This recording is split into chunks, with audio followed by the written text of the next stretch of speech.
প্রত্যেক মানুষ নিজেকে ডিনাই করে না। আমি যদি নাস্তিকও হই, আমি তো আছি, এটা তো আমি বোধ করি। আমি ঈশ্বরকে মানি না, কিন্তু আমি তো নিজেকে মানছি। কারণ আমি নিজে না থাকলে আমি ঈশ্বরকে মানা না মানার প্রশ্নই ওঠে না। তা আমি নিজেকেই মানছি।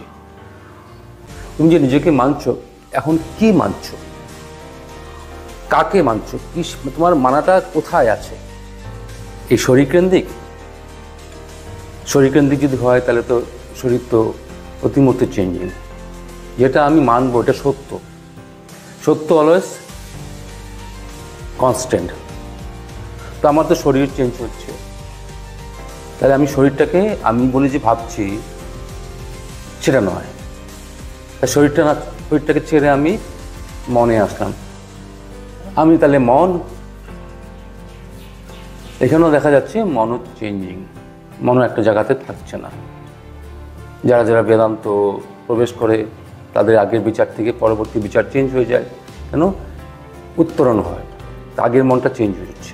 বা যে কোনো জায়গায় আমরা সংসারে বিভিন্ন জায়গাতে চলাফেরা করি, আমাদের মন বিভিন্ন পরিবেশ আমাকে কন্ট্রিবিউট করে। আশেপাশে বন্ধুবান্ধবরা, বিষয় জিনিস আমাকে কন্ট্রিবিউট করে, তো আমার মন চেঞ্জ হচ্ছে।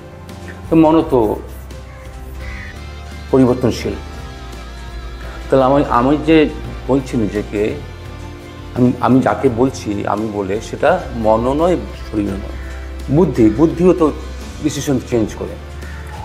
আমার বুদ্ধি কাজ করছে না, আমরা বলি আমার বুদ্ধিটা বেকার হয়ে গেছে। আগে বুদ্ধিটা ঠিকই ছিল, আগে ভাবছিলাম যেটা ঠিকই ছিল, বুদ্ধিটাও আমার নয়। আমার বুদ্ধি কাজ করছে না, আমার মন কাজ করছে না, আমার দেহটা চেঞ্জিং হচ্ছে, এটা দেখতে পাচ্ছে কে? এখন প্রশ্ন হচ্ছে দেখতে পাচ্ছে কে?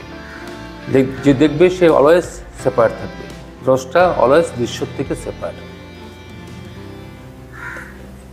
যে দেখছে আমার শরীর, আমি বুড়ো হতে চলছি, আমার দেহ পরিবর্তন হতে চলছে, আমার মন চেঞ্জ হচ্ছে, আমার বুদ্ধি কাজ করছে না, সব কিন্তু দেখছে।